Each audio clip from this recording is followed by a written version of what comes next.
Hey guys, welcome back to FIFA 23 Parma Career Mode and Season 3. It's on its way right now with the new episode, of course.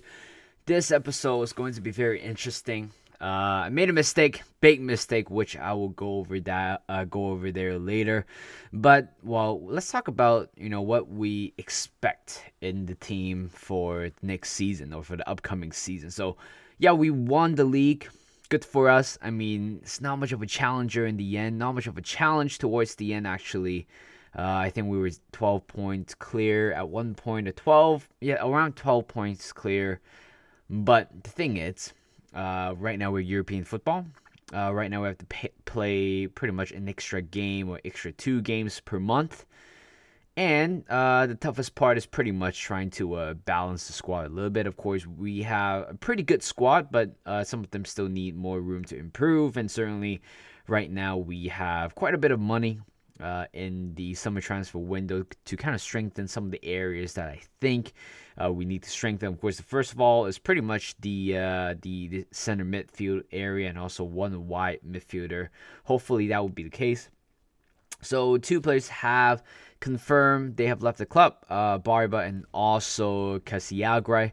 So both of them, their contract ran till pretty much towards the end right there. I mean, didn't really quite have the opportunity to sell them. So just let them out, let them go for free. I mean, both of them they don't quite cost that much to be honest. So it wouldn't quite make a matter. But we made our first signing right here. But the thing is, this player, you guys can see him right here. Unfortunately, he is not, actually not him, but the other guy, actually. Was it the winger? Forgot his name for some reason. Didn't quite look at it. But yeah, right here, Vavio Murate or Mariti will be the second signing right here. Of course, we wanted a central midfielder to replace Bastoni. Of course, 20 euro, 79 rated. This guy is certainly going to places at the moment with that potential and also current age as well. I'm sure he is definitely going to replace Bastoni pretty well in that midfield area, and we certainly do need to strengthen the middle of the area. Despite we have signed quite a lot of youngsters in the last transfer window. But yeah, and we had to keep on strengthening in a lot of areas, and of course trying to look for the third signing right here. But unfortunately, Monza decided not to sell Capane to us. We want to sign another defender, actually. So we find Stefano Bianchi, of course, an Italian player, 74 rated, 17 euro. And this guy certainly have a exciting prospect tag on him. But unfortunately, he's not for sale. I understand that 17-year-old being that talented and being that good as well. But Luca Romero, by the time when I signed him, well, even though when I was shortlisted him, he was amazing to us, to be honest. And 75 rated, 19 euro. But too bad he is an Argentine, of course. This career mode, it's all about club and country trying to sign or trying to play the players who represent Italy. But I don't know, for some reason, a gravely mistake in this transfer window could possibly alter the rest of the season, because pretty much we could have probably spent that 15 million elsewhere instead of making a mistake like that. So technically we only make one signing. But the problem is right now is trying to find a replacement signing, or trying to offer Romero to somebody else.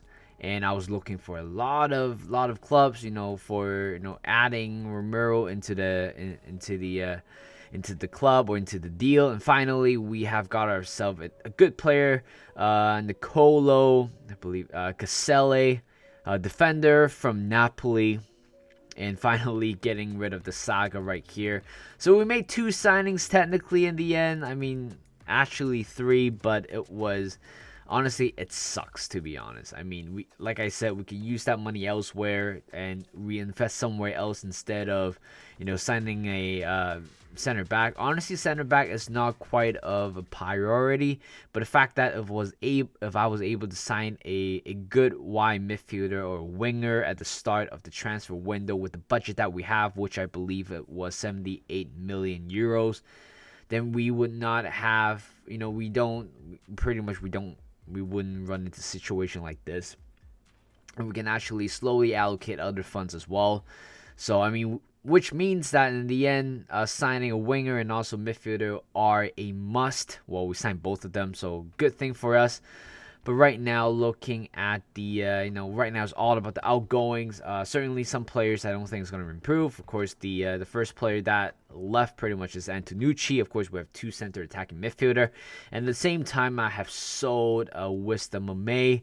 And honestly, Wisdom Mame, 18 euro, I believe, so sitting 1 rated, only 3 million. Should have asked for a higher bid, but honestly, every time when I play him, there's a little bit of mistake here and there within him. I know he's young, but we have four amazing defenders right now to compete. So right now, well, before having the fifth player, fifth center back, certainly I don't wanna waste my money on that. So selling Antonucci. Of course, there are a few more outgoings as well. If there are players that I'm not looking to let go, I would certainly going to block the transfers so I don't have to receive any more emails regards to that. But looking at the scouting report, didn't quite sign anybody good at the moment except Dennis Marate. But again, I don't think I'll be selling them. But of course, with the youth academy report or youth development, it's done. It's quick. Signing a few players certainly helps. But at the moment right here, looking at the squad, look like Bianco is one of the ones that looks pretty good. 16 euro, 61 rated, in the potential range from 87 to 93. He might be getting called up. Depends on the situation. He's a central attacking midfielder. I'm looking to convert him into a left midfielder because he is right-footed. So Mattia Vitti will not be leaving the club. O'Day will not be leaving the club as well. No matter how much money we're going to get from him, certainly I'm not going to allow him to go. We received an offer for transfer. We received a transfer offer for Fassini. Honestly, Fassini is pretty much on his way leaving the door as well. I mean, haven't been using him quite a lot, even though he's been with the club for approximately a year, I think so. I also put Bastoni. Bastoni is pretty much one of the oldest player in the squad right now. 27 euros, 73 rate. Of course, he tore his ACL, and which kept him out for 7 months. But right now, after he's available, I'm looking to sell him since we have signed Maratti. 15.5 million to go. Honestly, in the market, Italian market, I can't really find any good player in the attacking category. So can't really sell, to be honest. But this is a very interesting deal. I actually did thought about it. Tommaso Baldanzi, 86.9 million. Of course, he is 21 year old, 81 rated. I was thinking about selling him or accepting a bid around 100 million if I can, so we can use that 100 million to invest somewhere else. But right now, I don't want to risk losing a player like him. Of course, eventually he was one of the first players that I signed in the first season, so I don't want to let him go just like that. I mean, he has quite a bit of equity within him, but I'm not looking to sell, even though we have Fapado right behind him as well. And at the same time, we can certainly replace him with another central attacking midfielder, because Italy do produce quite, a good range of central attacking midfielders. So not looking to do that at the moment. So first game of the season against Latium, which is Lazio, with the copyright. So, first game of the season, again, our objective is pretty much trying to win the league again and hopefully trying to win the Champions League. But honestly, I doubted the squad is not the best, for sure. Of course, there are a lot of areas that need to be improved, but let's talk about this goal right here. But Maratti, first goal, amazing goal as well. I mean, the way how he chests the ball down, control the ball, and also volleys that one to top left corner. You just cannot write a script like that, especially first goal for the club as well. Look at this play again. It's just amazing. I think he's a 5-star weak foot, which also allows him the ability to take a shot from that range with that beautiful goal as well.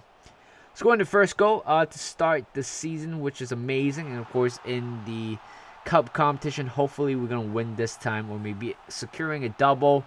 But in the league, yeah, let's try to win again. If not, I mean, eventually, I would think that if I stop the series or if I call and then to the series has to be we have to win all three of the competition. Doesn't have to be the same time. I could possibly win the Champions League and also the Cup competition this season, and we somehow win both of them. Then I can definitely call it right there. A season which is shorter than the Brighton Korea mode.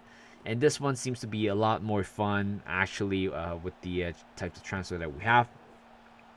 But talking about into the game right here, 60 minutes in, this is kind of a bloodbath, to be honest. Especially we have scored a lot of goals, and we have conceded a lot of goals as well. Esposito scoring the fourth goal right here. We gained the lead 4-3, but 6 minutes in right after. Here comes Spado on the right-hand side. Take a shot in the middle by Marcos Antonio, scoring the equalizer in the 70th minute.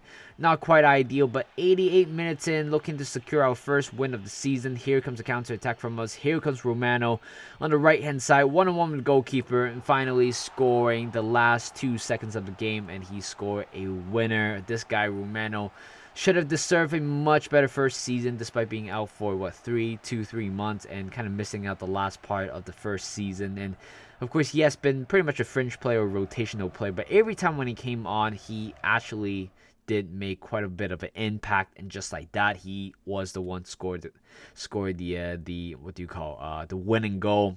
And I'm intended to keep him for the longest time. So even though we're 15.5 million to spend, I really don't quite see a lot of players to. I don't see a lot of position where I can put my money in. Of course, they have quite a lot of talented center back, but I'm pretty much right now center back. It's overloaded in that area. So I'm not looking to add another defensive power at the back, but more of the offensive power. But 15.5 million to try to sign a youth player, it is going to take some time, to be honest. But looking at the squad hub once again, of course, 2 players looking pretty good right here. Bianco, like I said, 62 rated, 15 euro. This guy is certainly getting called up very soon. And Ferry right there, looking very good, 68 rated as well, but with the potential of 79 to 89. Not quite ideal in terms of what we're looking for, but you know what? I will let that slide.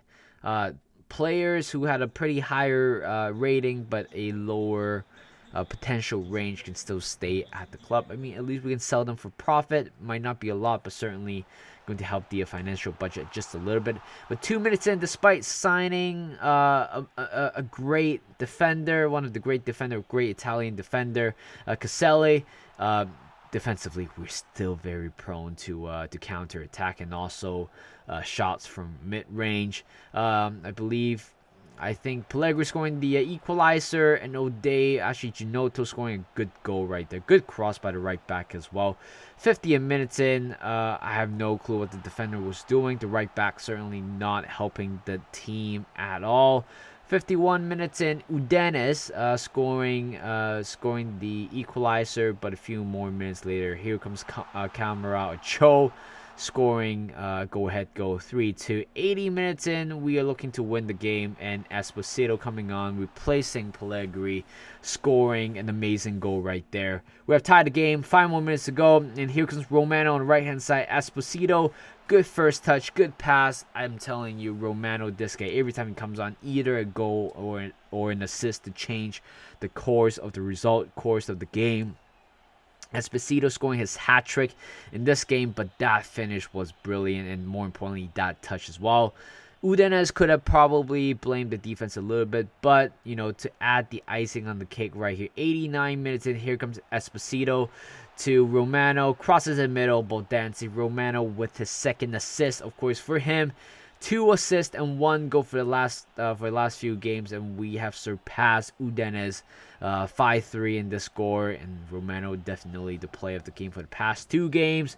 And great start, I guess. Not quite defensively, 2 wins in a row, but looking at the goal for and also goal against, 10-7. but still sitting at the second of the league table to start off a great season ahead. So thank you guys for watching. Hope you guys enjoyed this video. Like this video, subscribe to my channel, and I'll see you guys in a bit.